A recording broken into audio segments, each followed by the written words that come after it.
आश्वासन दिले होते. त्याकरिता समिती गठीत केली आहे.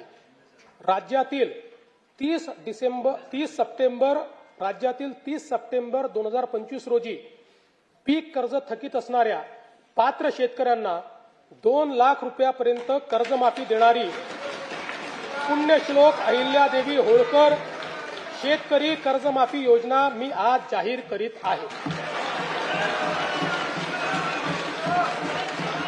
नानाभाऊ, राज्यातील नानाभाऊंना ऐकायचं एक मिनिट.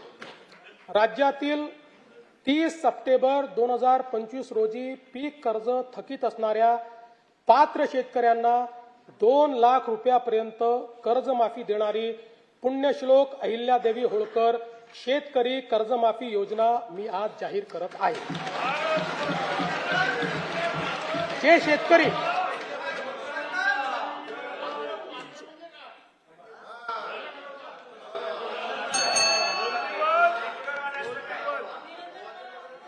तुम्ही पण जाहीर केले तर पात्रच म्हटलं होतं, पात्रच म्हणावं लागतं, अपात्राला देता येत नाही.